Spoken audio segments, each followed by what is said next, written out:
amin'ny fifaliana lehibe indray no ansoana tokatantsika ny amin'ny jinetia tonga amin'ny fotoanantsika izay rahantsika amin'ity fandarana manokana ity zany saingy ataontsika ao anatin'ny larana fampianarana foana zany larana fahatelo amby roapolo zany izy fa fandarana manokana mazava ho azy moa zany fa ilaina motorina atao anatin'ny fampianarana ilaina ho renesin'ny olona ilaina hoarahan'ny olona manerana amin'izao tontolo izao.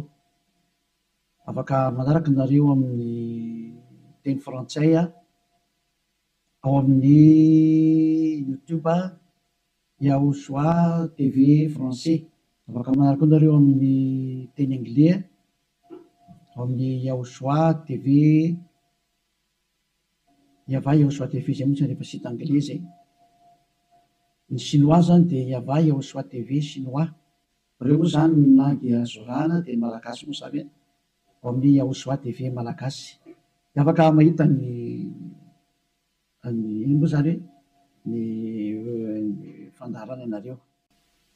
Avy tantsika aloha zany dia arikivavaka miezaka amin'ny teny hoe mpiara-tanana Andriamariava ho voninahitry ny ranomasina iarivavaka atsika. Saotra betsaka dadamarany amin'izao fotoana izao izay ahafana manazava mampianatra ny olona ny fahamarinana ho voninahitry ny ranomasina. Ilay andro ny fahamarina famiatrahana ny fahamarinanao, famiatrahana ny voninahitranao. Io izao teny izao dadamala iaiava aroka ho hamarinanao mandrakariva ny teny ho voninahitry ny ranomasina isan'andro zany. Dia apetraka ho ampiara-tananao ny teny izay ambarako rehetra teny hozaraina amin'ny tsirairay avy ho fahafantarana ny olona ny fahamarinana dia ny fahamarinanao. Saotra betsaka dadambala iaiava aho amin'ny anaranao Yahushua naovana izany teny rehetra izany. Amen. Fandarana manokana ny fandarantsika androany ataontsika hoe larana fahatelo amby roapolo fampianarana indray ny ambassadeur-n'i Yahushua Eliana no mandroso tokatantsika eny amin'ny teny ity ary amaly ny fanontaniantsika rehetra izay apetraka avy hatrany angamba manarana telefona eo amin'ny écran mahafany olona mandefa SMS. Ataontsika SMS ny antony be dia be ilay tapatapaka, be dia be ny tapatapaka. Mety izy koa avy any ampitan-dranomasina dia efa mesazy raha telefona ho sahirana be tsika fa SMS tsy maintsy tonga ary tsy maintsy voavaly daholo rehefa SMS zany. Dia ilazana zany tsika fa atao avy SMS ny izy 032 86 663 98 032 86 663 98 zay antsika rehetra izay manaraka amin'ny radio dia mety tsy mahita an'ilay numéro telefona nareo dia izay naveriko izay 032 86 663 98. Ny fantaina mipetraka moa dia hoe ngamo rehefa mivavaka dia mbola mpanota iza zany nampianatra an'izany teny izany. Izay moa zany ny lohateny ny fandarantsika androany. Izy moa zany milaza fa rehefa mpivavaka na hoe manaradia an'izany zanak'Andriamanitra zany dia mpanota ny dikan'izany, afaka manota. Dia izay mihitsy moa zany ny tena iainan'ny olona sy arahan'ny olona mbola afaka manota mihitsy fa io zanak'Andriamanitra io rehefa maty dia noentiny daholo ny fahotana ary namelany fahotana izy tamin'ny izy maty teo amin'ny hazofijaliana ary ny dikan'izay dia afaka manota foana amin'izay ny olombelona. Dia moa zany ny tena zavain'ny olona rehetra manerana azy tontolo izao zany zay ilay mpanaradian'i Jesosy rehetrarehetra zay hoe afaka manota daholo ny olona rehetrarehetra ary izy afaka manota iny dia ny antony dia satria efa ny zanak'Andriamanitra iny no ny fa mitondra ny fahotana sy ny karazany ka afaka manota intsony. Zany ataoko tena Andriamanitra vendrana be mihitsy ny fampirezidan repoblika raha mbola misy saina noho izy. Dikan'izany ange zany hoe Andriamanitra maneraka olona anao ratsy ange dikan'izany.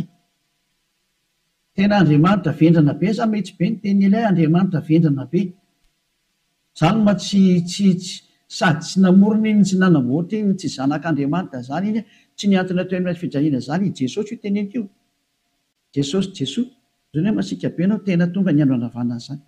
Andravan'izany zany Elia zany zany efa mahitsy be ny teniko andravan'izany mihitsy ny raha tsy moramora nanaovan'ny olombelona roa arivo taona na tsipitsipinyny eny amin'ny elo zay ny adalanareo izay mbola teo atsipiny amin'ny elo any efa tsy tonga saina dia anareo ny anareo fa anjarako mampianatra sy miteny hoe aza miditra amin'izany intsony rehefa ampy zay 2 arivo taona zay fa be loatra zay na tsy mpindrentany amelo zay de tsy teny hoe tara kosa tara loatra natongavanao tsisy tara zany normal biara ny fatongavany ely azy mety be mihitsy ny tena izy zay mihitsy ny tena izy zay satria maninona miteny azany ny filoham-pirenena raha mbola mba manome polisy zandarma iambina ny olona tsy hanao ratsy ary raha manao ratsy le olona tena gadrainy any am-ponja mihitsy nasiny ny tribonaly anaovana ny fitsarana ary mandefa olona any am-ponja ny mpanao ratsy dikan'izany tena mbola mandinika ny olombelona noho ny Andriamanitra tomponareo ary Andriamanitra tena manakotana fiarahamonina ny Andriamanitra nareo satria manirakolona anao ratsy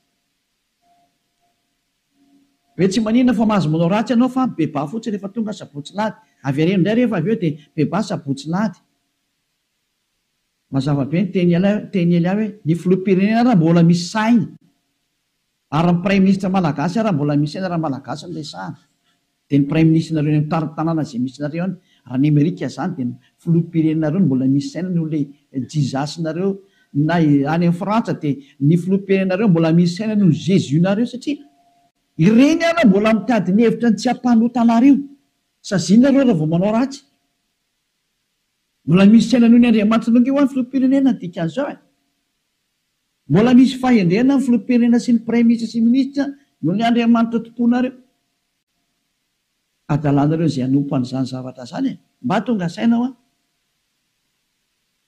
mialohan'ny mesazinareo moa zany dia ny anana nefako alolo hoe zatra tena mahavariana nge zany sady zany hoe ahoana tokoa moa ianao ve dia Andriamanitra ho no arahanao amin'ny mampamorona anazy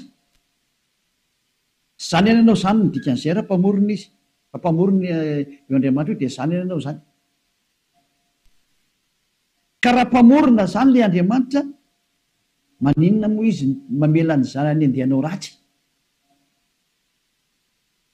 raha Andriamanitra zany na ny ankonany anao ratsy fa ny tena Andriamanitra dia zao tsy manaiky ny ankonany anao ratsy novenovy tahaka ny ray aman-dreny mananjanaka dia tsy ndray aman-dreny mihitsy aniraka ny zanany hoe andana manao ratsy fa mifona fotsiny aminay ialahy rehefa avy eo ohatran' zany angely sary dana mangalatra ialahy dia rehefa azo ny lahy daholo ny zatra rehetra dia veny aty amin'izay mifona efa nazo aloha lahy zay dia avelako rehefa avy eo indray dia miverina indray rehefa rapitso indray jangatsanga indray anao rapitso dia mifona fotsiny indray rehefa avy eo ohatran' zany ange ty sary ty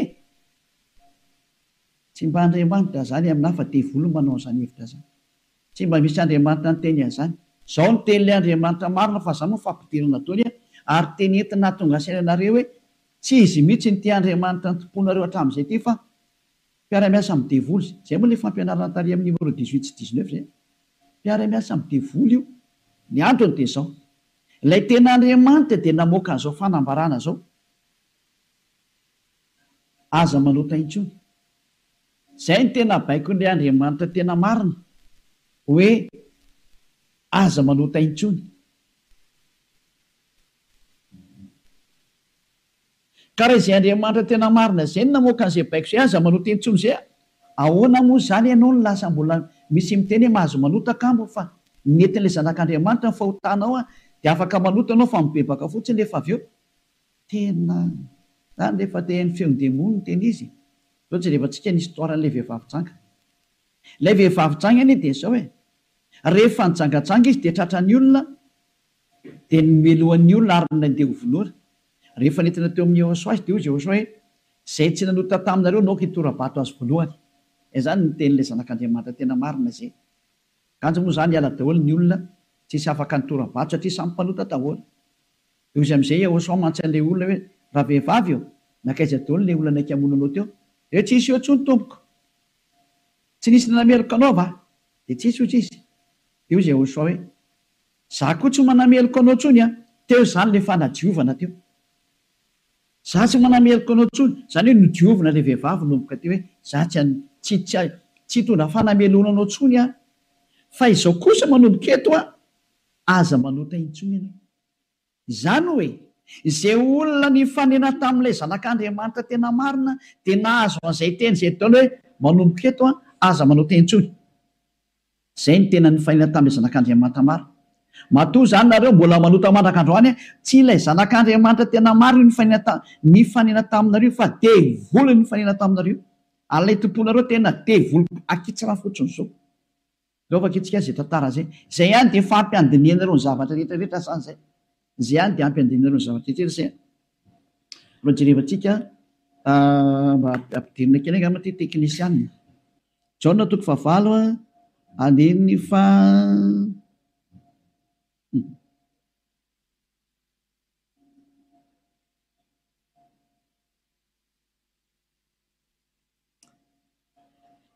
Jaona 9 andininy fa 7 ary raha nandre zany izy dia nivoaka tsiray hatramin'ny zokonjokony ka hatrany amin'ny zandrinjandriny ary Yahosoa irery ihany no sisa teo sy ilay vehivavy ka rehefa nitraka Yahosoa dia izy taminy raha vehivavy aizy ireny tsy nisy nanameloka anao va ary hoy izy tsy misy tompoko dia hoy Yahosoa za koa tsy manameloka anao zay le hoe le famindram-pony mandeha voalohany dia izy hoe za koa tsy manameloka anao ary aoriana le famindram-po amin'izay na le fanadiovana le teny manafaka anao dia misy toyny le teny hoe mandehana ary amin'izao sisa izao aza manota intsony zay zany no toy ny teny Yahosoa hoe aza manota intsony aoriana an'izao zahatra ny eoranao tamiko zao aza manota intsony ianao zay ny voalazany teny marina zany zay le hoe tsy maintsy mandeha le famindram-pony Yahosoa le fanadiovany aoriana zay aza manota intsony aneny Jesosy kosa dia manotafoana fa rehefa avy eo mifona indray dia manontay ihany dia mifona jerevantsika deo aloha zay melona tongavan'ny SMS nareo amin'ny fanontanianareo hoe ngamo mbola mahazo manota rehefa tafaraka amin'io Andriamanitra marina io fa ny teny ny devolo miteny hoe mahazo manota fa le Andriamanitra marina miteny hoe tsy mahazo manota intsony dia dinio zay miaraka aminao zany manoko izy le miaraka aminao izy zay natsika aloha hitodika indray tsika any amin'ny teny manaraka indray ndray tsika aloha hijery indray tsika aloha Jaona 5 Jaona 5:14 rehefa afaka izany dia hitany Yahosoa teo an-kianjan'ny tempolo raha lehilahy dia hoy izy taminy ino efa sitrany ianao aza manota intsony fa ndraho anjoanao zay ratsy nohony teo teny faharoa navoaka ilay tena zanak'Andriamanitra tena marina izay hoe mba tsy anjoanao ny ratsy nohony teo dia aza manota intsony ianao zany hoe zay olona ny fanena tamin'io Andriamanitra marina io zany ilay zanaky ny avo indrindra le tena izy dia ny tenenany hoe aza manota intsony fa ndraho anjoanao ny ratsy nohony teo aza manota intsony fa ndraho anjoanao ny ratsy nohony teo zao ny voalazana soratra masina ato hoe aza manota intsony fa ndraho anjoanao zay ratsy nohony teo izany hoe mazava be zany ny tenin'ilay zanak'Andriamanitra fa rehefa tafaraka aminy dia tsy mahazo manao ratsy intsony zay zany le tena tafaraka amin'io zanak'Andriamanitra io tsy manao ratsy intsony nao tsika aloha etsy teny manaraka indray tsika aloha roa zany zay ny ahitantsika hoe tena tsy mahazo manao ratsy hoe tafaraka amin'io Andriamanitra io zany vaketika indray ny Jaona 1 dao ndraiky itsika mbola hijery teny hoe ahoana marina ny teny io zanak'Andriamanitra io hoe mety ve le manota zany andao hidiry antsika indray amin'ilay Jaona 1:1 ato indray tsika fa ity ny fefenan'izy menakavy ao amin'ny 9 ato daholo Jesosy ny miafina ty ny fefenan Jesosy ty Jesosy tena zahatra tena tsy izy mihitsiny Jesosy Jesoa ity ny afenany Jaona 1:1 mihaino daholo zany Jesosy menakavy amin'ity teny ity raha hoy isika tsy manana ota isika dia mamita tena ary ny marina tsy ato anatintsika zay zany aloha zany ny teny voalohany zay hoe raha tsy manana ota ontsika dia mamita tena ary ny marina tsy ao anatintsika fa raha miaiky ny fahotantsika isika dia matoky sy marina izy ka mamela ny fahotantsika sy manadio antsika ho afaka amin'ny tsy fahamarina rehetrarehetra zay dia toy izao kany raha hoy isika tsy nanota isika dia mampandainga azy ary ny teniny tsy ato anatsika dia io farany io ny tazomo zareo amin'izay hoe raha hoy isika hoe tsy nanota isika dia mampandainga azy ary ny teniny tsy ao anatsika tazomon'ny Amerikanina io frantsay ny anglisy ny alemaina malagasy ny afrikanina rehetra zao tontolo zao dia miara-mitazana io teny io ka miteny hoe tsy maintsy manota hony araka ny tenin'ny apôstôly John. Ary raha ohatra ny sanatrehan'izany apôstôly John tokoa nampianatra an'izany, efa any amin'ny elo John amin'izao tsika miteny zao ary mitony kitoza araka ny teninareo. Raha tena izany tokoa ny tia nitenenina tamin'io. Raha i John no nitarika ny olona hanohitra ny tenin'ny Yehosoa, ilay zanak'Andriamanitra tena marina, ka ny teny zany John zany nanohitra ny tenin'ny Yehosoa le hoe aza manota intsony fa andrao anjoanao ny ratsy noho teo. Ka i John indray no miteny hoe mahazo manota ka moa fa ratsy mpanota dia mampandainga an'Andriamanitra nareo.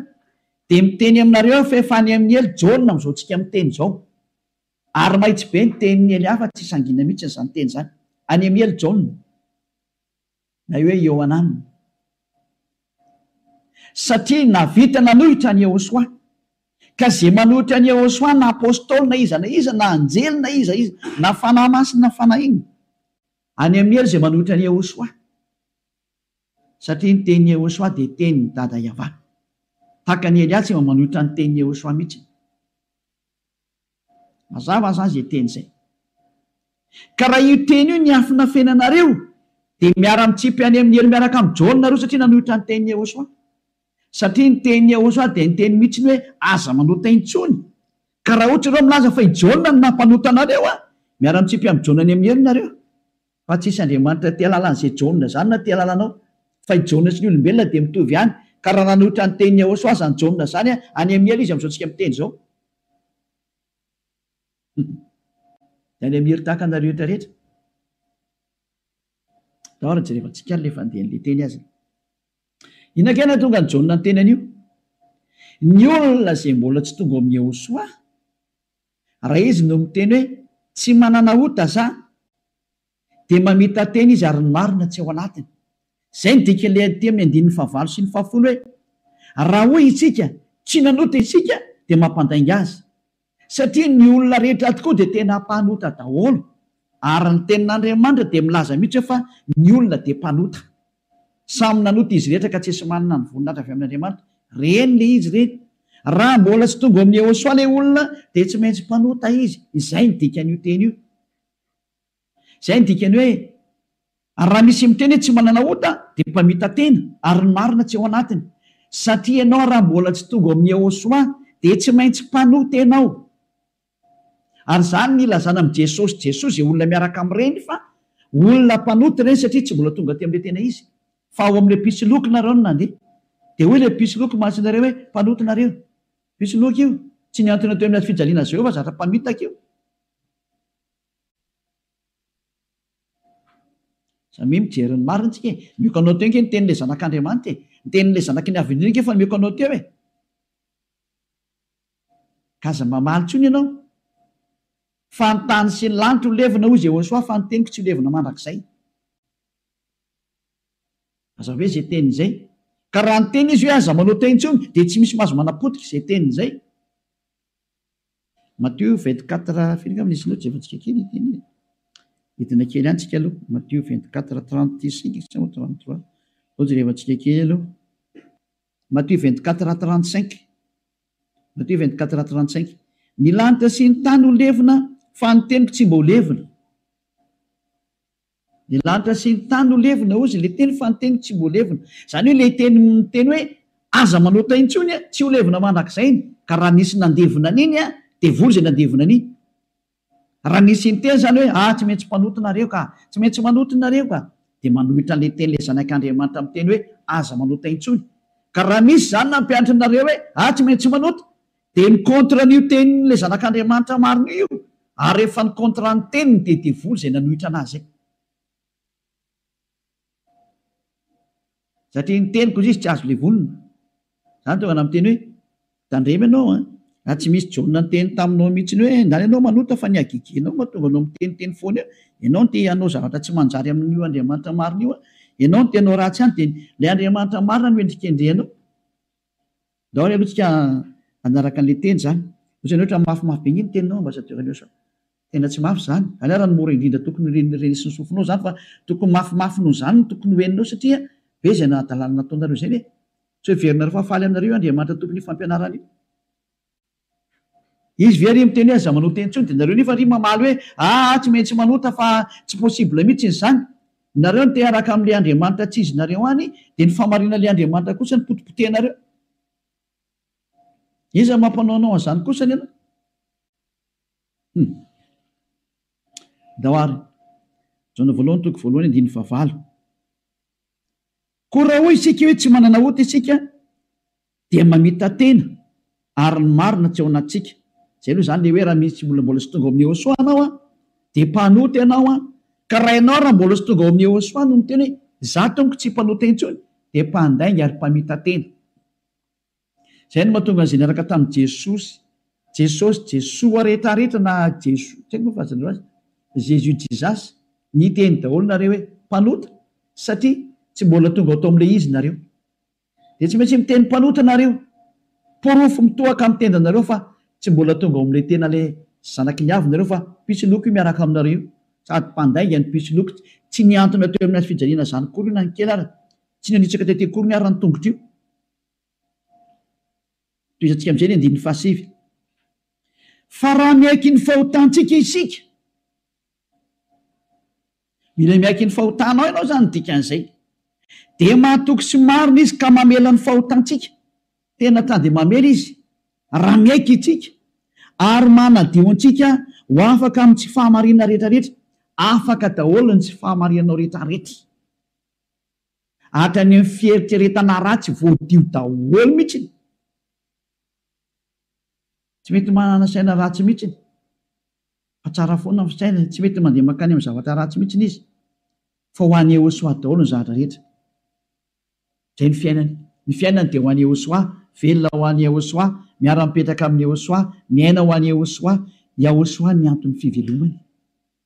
Zay ny olona tena tafaraka amin'ny Ôsoa zay madio tanteraka hatrany amin'ny fieritreretana madio mihitsy. Toetsika le teny ko maninona ary eto misy miteny hoe raha misy miteny hoe tsy manana ota isika de mampandainga azy ka raha mbola sy tonga amin'ny Ôsoa ianao no miteny hoe za tsy mpanota de mpandainga ianao. Any amin'ny Jesosy tsy misy an'izany afaka amin'ny fahotana zany, ao amin'ny Jesoa tsy misy an'izany afaka amin'ny fahotana zany. Zay ny dikan'izany de itoy amin'izay ary io teny eo amin'ny Jaona voalohany toko voalohany io notohizany Jaona io ry amin'ny Jaona voalohany toko 7 fa tsy najanony teo fa nitohizany ry amin'ny toko 7 amin'izay zany hoe nitoy io teny io fa tsy nijanona teo ao amin'ny ao amin'ny toko 7 de ao amin'ny 9:4 amin'izay no jerevantsika 9:4 Jaona voalohany toko 7 9:4 izay rehetra manota no mandika ny lalàna fa ny ota ny fandikana lalàna. Zany hoe ny olona zany rehefa nandika an'izay teny Ôsoa zay aza manota intsony ka ianao milaza fa mpanota de efa nanota ianao zany dikan'izay aloha fa fanaporofona efa nandika ny teny Ôsoa ianao de efa mpanota ianao zay. Zay mahatonga ny vavan'olona tsy afaka amin'ny fahotana. 5 fantatrareo anefany fa izy no naseho anaisitra ny ota, io ara le teny nanaisitra ny ota ary izy ary tsy mba misy ota mihitsy ao aminy. Zany hoe rehefa ny olona zany tonga ao aminy de tsy misy ota mihitsy ny ao aminy. De toy izy amin'izay ary ny 9:9 izay rehetra mitoetra ao aminy ara dia tsy manota. Niza zany tafaraka amin'ny Ôsoa de tsy manota intsony. Zay ny tena nytenen'ny Jaona zay ary taorinan'ny fananarany tarikatra amin'ny Jaona voalohany toko voalohany 9:9 de nitsindriny amin'izay ny teniny fa rehefa tonga ato amin'ny Ôsoa kosa nareo de tsy manota intsony. Ary zany hoe raha mbola sy tonga amin'ny Ôsoa nareo dia mpanota nareo, rehefa tonga ato amin'ny Ôsoa kosa nareo tsy mpanota intsony. Zany mampiseho miariary mihitsy fa mpamitaka sy mpandainga iny Jesosy iny de iny Jesosy mandainga io adalanao zay te hiaraka amin'izany Andriamanitra mampandainga sady mampandainga ny Andriamanitra marina ary misy loko ny asany ary nandefanareo any amin'ny hery adalana ianao raha mbola hiaraka amin'izany ianao safidinao moa inoko. Raha tsy enga amin'nay miaramila ny devolotiko ianao dia naika an'izany famononanao zany fa raha olombelona normalina maino any ery amin'ny teny tonga saina daholo ary tsisy manaiky fitahana tsony. Adino meko anareo ny fanaporofona io iny izy io toy atsika eo amin'ny 9:9 izay rehetra mitoetra ao aminy de tsy manota. Nizany zany mitoetra ao amin'io Ôsoa io de tsy manota intsony izy fa izay rehetra manota ozy izy ao nitenin'ny Jaona amizay a de sady tsy nahita anazy ary tsy mahalala anazy. Tsy netan'io zanak'Andriamanitra maro io nareo midika zany fa i Jesosy de tsy zanak'Andriamanitra, Jesoa de tsy zanak'Andriamanitra marina, tsy izy io. Pisoloky ary mpamitaka satria nampanota anareo foana hatramin'izay. 2 taona nareo mipetraka atao anatin'ny fahotana, tsy afaka anareo zany midika an'izay. Mbola hiteny any venareo fa marina ny lalak'alena. Toezatsika ihany ny teny Jaona satria Jaona ihany nampangainareo de aleo Jaona koa ny anamafy ny teniny. Jaona voalohany ihany 7:9 daoarany. 9:7 atsamo vakitsika. Aleo 9:9 aloha tenentsika ny tenin'ny apôstôly Jaona. Izay manota dia avy amin'ny devoly satria ny devoly manota hatramin'ny voalohany. Io izy io. Niza zany manota dia avy any amin'ny devoly zay satria efa tonga Jehosoa mandala amin'ny fahotana. Zay manota am'izay izy Jehosoa am'izao dia avy any amin'ny devoly izy. Ianao zany rehefa mpanota dia avy any amin'ny devoly ianao. Mpitondra fivavahana ianao. Laza ianao zany fa mpanota ny olona. Avy any amin'ny devoly ianao.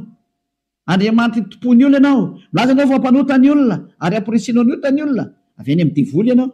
Zany hoe olona ny rahana devoly akety zany io miaraka aminao io. Mametrereta. Mbola tsy tonga sena mio teny mandeha ihany ianao. Asakasakanao aloha fa zay le fandarana androany fanavotany ity. Niendry mahita loza kamery ny adala mandroso kavoa. Lao avaketsika indray ny teniny. 9:7. Ty le nitenenin'ny apôstôly Jaona ihany. Ovaly le Jaona voalohany toko voalohany 9:9 sy ny 10. Hoe ny olona ozy izy Jaona rehefa tonga ato amin'ny Jehosoa tsy mety manota intsony. Ilay tena zanak'Andriamanitra tena marina. Izay rehetra naterak'Andriamanitra no tsy manota. Matonao zany mbola manota de tsy nateraka io Andriamanitra ianao fa nateraka Jesosy Jesoa. De io anao mpanota io. Mbola tsy nateraka ilay zanak'Andriamanitra tena izy ianao fa niteraka anao de le pisoloky no niteraka anao. Lay mpamitaka no niteraka anao. Fa le Andriamanitra tena marina tena manizingizina mihitsy netrany amin'ny Jaona apôstôly tsy nivadika tamin'ny teny Jehosoa izy. Fa nitazomy ny teny Jehosoa hoe izay rehetra nateraka io Andriamanitra io de tsy manota satria maninona ozy izy.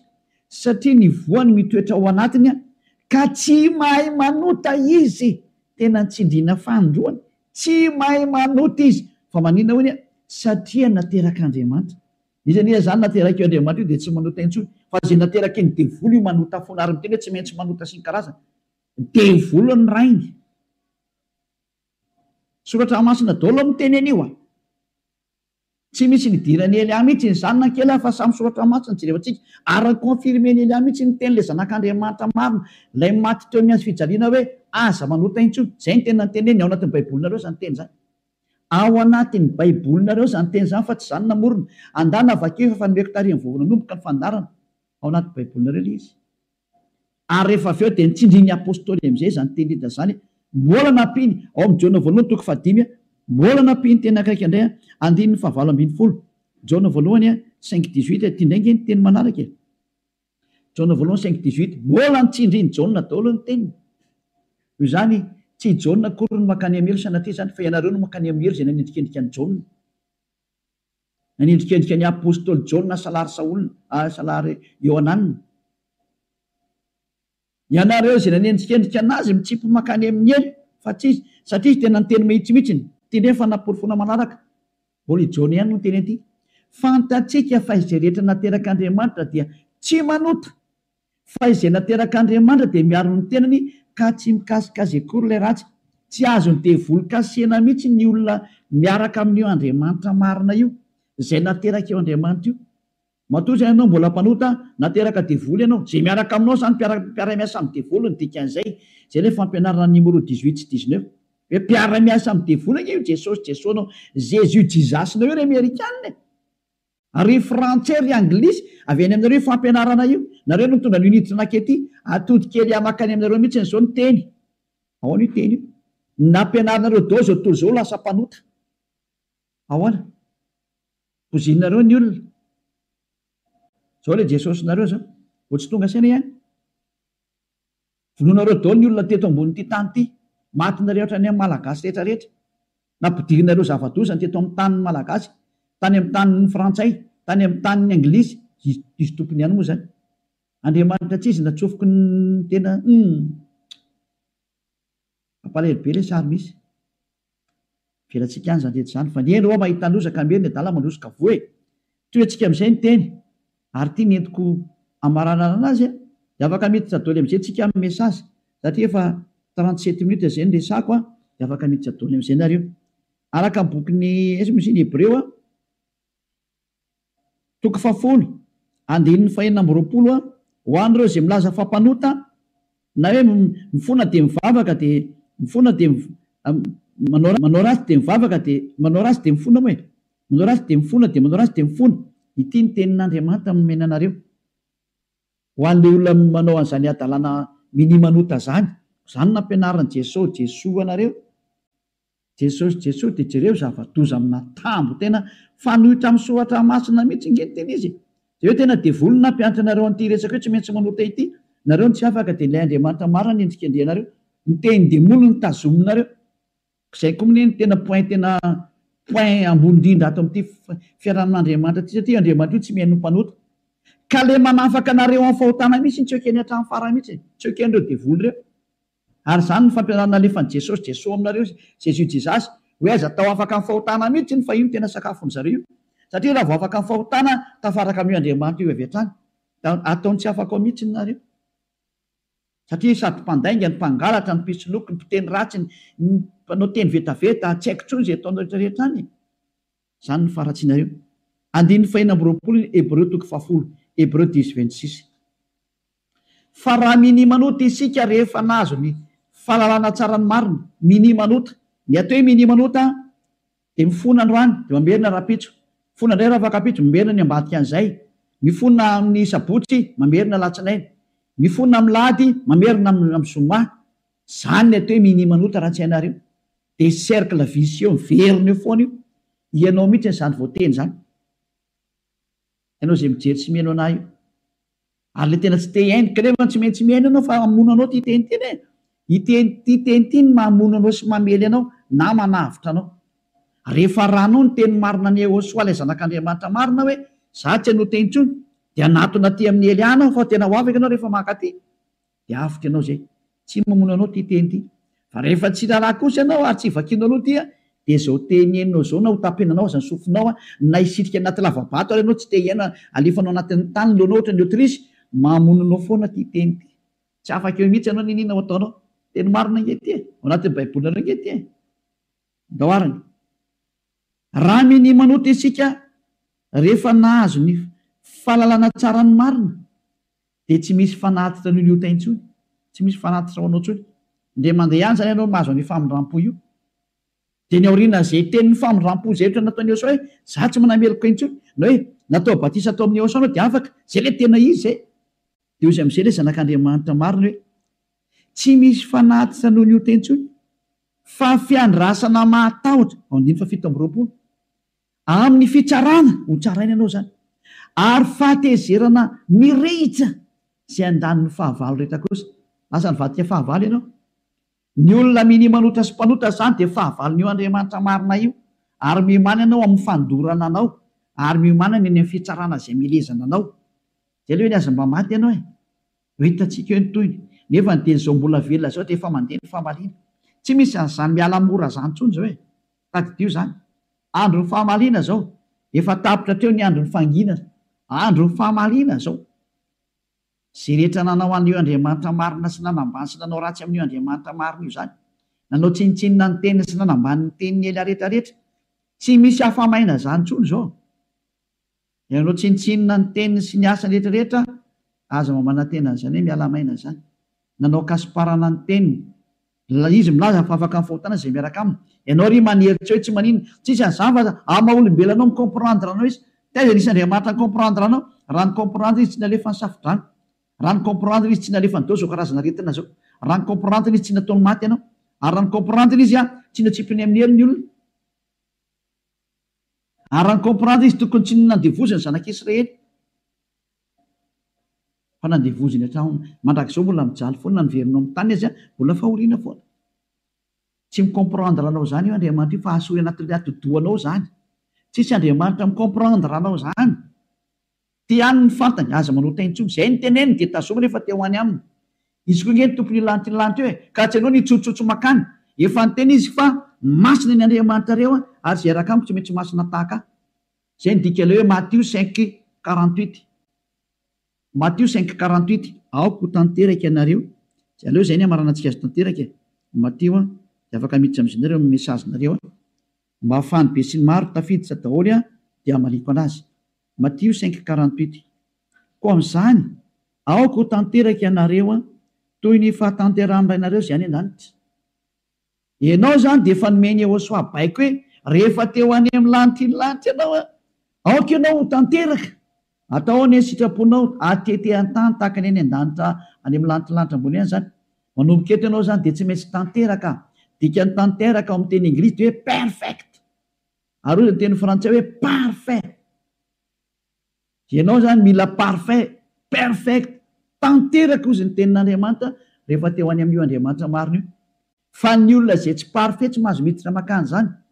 Ozy hoe ianao zany parfait mihitsy. Madio zany eritreritra anao, voalaza anao, madio be mihitsy ny eritreritra ary tena ho any Iehosoa reherery ny zavatra rehetra momba n'izany Elias zany. Donc vakitsika teny zay hoe madio ohatra ny mieritreritra any bokin'ny Hébreu any angambany izy. Jereo antsika Hébreu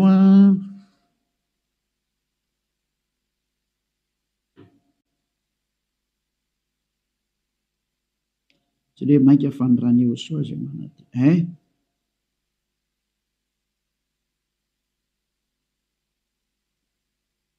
Izay mosany manadio ny eritreritra. Vakitsika manomboka amin'ny andiny faha 12 zany dia hatrary amin'ny andiny faha firy zany ty? 4:12. 16-17. Aloha vakitsika manomboka amin'ny andiny faha 11. Hébreu 9 dia manomboka andiny faha 12. Fa Iehosoa kosa Hébreu 9 manomboka amin'ny 11 ka hatramin'ny 17 eo na 18 angamba vakitsika eo daholo.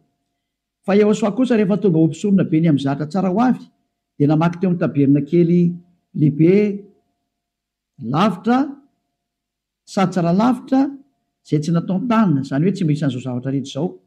Ka tsy mba nitondra ranosy lahy izy na ranjanak'omby fa ny rano tenany dia niditra indray mandeha ho any amin'izay fitoerana masina ka nahazo fanavotana mandrakizay.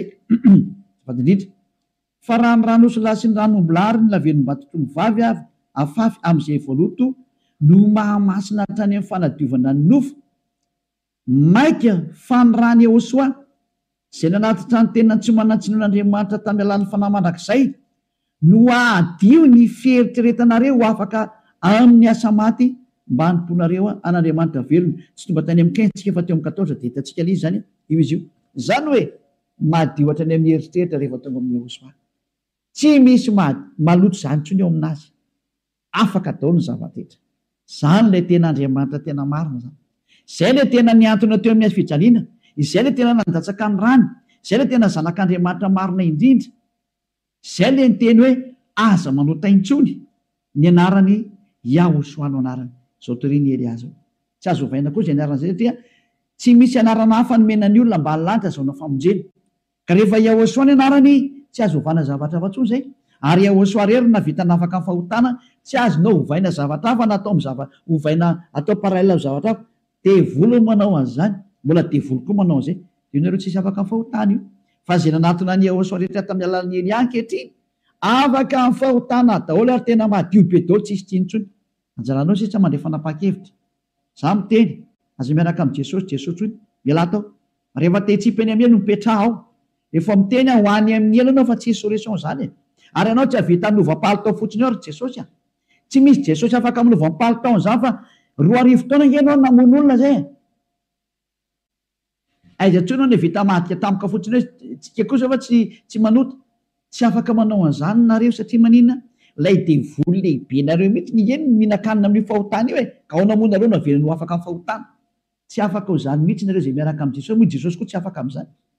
Samy voa daholo nareo. Fa endrena andao anatona ny Iehosoa hiaraka amin'ilay Andriamanitra Abrahama zay antsoina amin'ny anarany hoe Yahva. Andao hiaraka aminy. Andao hiaraka amin'ny Iehosoa ary andao hiaraka amin'ny Eliazy ho hitanareo maso.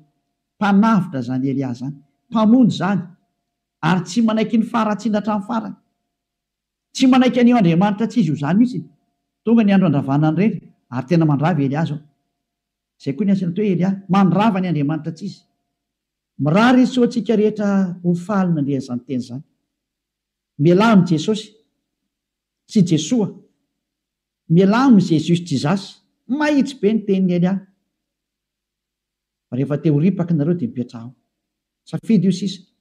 Ary rehefa te hitsipy any amin'ny elo nareo dia mipetraha ao. Rehefa niteny taminareo ampiaradia amin'ny devoly io. Iraky Satana io hanipy olona any amin'ny elo. Azay ny mission io. Tsy niantona teo amin'ny fijaliana zany io fa laingy. Laingy zany. Tsy nandatsaka ny rano zany iny, laingy zany. Tsisy nataony zany teo. Fa mpamono iny ary tena pisoloky direct fotsiny zao izy. Ny rahan'ny Satana izy amitaka anao mba ino zavatra tsy izy, ary anamboatraboatra lalana hoe Andriamanitra mpamindra fo ka mazo manao ny adalàna ianao fa mpamindra fonga io. Nefa hitanao tsara ny teny teo fa tsy mahazo miditra ny amin'ny lanitra ny lanitra zany mpanota zany. Fa vitan'i Jesosy, Jesosy ny teny taminao hoe izy mamindra fo fa Andriamanitra fitiavana io be famindram-ponga io Ary raha ny teny dada Eva za mamindra fo amin'izay tiako amindrana fo ho an'izay ty azy zany. Fa ny exploité ny devoly zay teny zay hoe izy no mamindra fo ka ataovy ny adalàna. Jereo amin'izany ny fanaovana famitany olombelona, izy no mpamindra fo fa manaova adalàna ina. Dia mitsipaka ny teny dada Eva hatramin'ny farany mihitsy iny. Ka niendra mahita loza ka miheny hitanao zao ny loza ny teneniko anao, mialamy Jesosy, mialamy Jesoa. Hitanao tsara izy zay, mazava be ny fanazavana teto, afaka nandefa mesazy zao tontolo zao. Samy mieritreritra zay tonga saina manapa-hevitra manarà ny Elia amin'izay, manatona ny Elia amin'izay. Tonga ny andro hiantsoana farany ana rehetra rehetra. Tena tsy diky mihitsy hoe hiantsoana farany ana rehetra rehetra. Dia mbola mihitsy ny fotoana miazakazana reo. Tonga ny fanapoteny Andriamanitra tsy izy, tonga ny famerenana ny voninahitra ny dadanay Yahva. Tonga ny famerenana ny voninahitra inaran'ny Yehosoa, ilay zokinay manalanay, ilay maty teo amin'ny fijaliana noho ny aminareo olombelona mba hamonjy anareo. Tonga ny famerenana ny zany rehetrarehetra zany ankehitriny. Elia nanao anazy. Zany mahatonga ny Elia miantsoantso anareo hoe dieny mbola tsy mipokany aminao ny atezerany avo indrindra, maiza manapa-kevitra teny zao. Fa tsy maintsy ho tanteraka amin'ity taninareo ty teny ty hoe ho atao miavaka ny manompo an'Andriamanitra marina, Yahva zay dia Yehosoa, sy ny tsy manompo azy. Tsy maintsy ho aseho zay, ary tsy maintsy iseho zay. Voninahitra ho an-dadamala Yahva, saotra betsaka azytsika ny amin'izay teny mena zay, ary ny fandriany Eliady tonga saina daholo rehetrarehetra hitodika ho any amin'ilay mpamorona anareo, ilay tianareo, Yehosoa no anarany. Ariva afakitsika. Saotra betsaka dadamala Yahva. Taio zany teny zany. Fa tena tena hitondra soso fahasoavana amin'izay rehetra miaina, ary fahatsarana ho an'izay rehetra mandry. Fanavotana ny olona ny anton'izao fampianarana izao, ary fiantsoana ny olona hitodika sy hiverina ho any aminao. Valio antso ny tsirairay avy, valio teny ny tsirairay avy dadamala Yahva. Mamalia vavaka ianao, voninahitra anao mandrakizay, arovy ny teny izay nomeko satria avy any aminao ry. Arovy ny teny izay rehetra nambarako satria nomenao reny ho hanavotana ny olona hiverenao any aminao. Sokafy hatrany ny varavarana mba hidirana izay mbola afaka miditra dada malalo Yahva. Vonjeo izay rehetra fatady ho faty, mba ho tonga soa aminao Yehosoa. Voninahitra anao mandrakizay. Amin'ny anaranao Yehosoa anaovana ny vavaka sy ny teny rehetra. Halleluia. Amen. Dia mirahaso tsika samy teny Yehosoa ho amin'ny fitohizan'ny fiarahantsika manaraka indray. Fiara matomboka.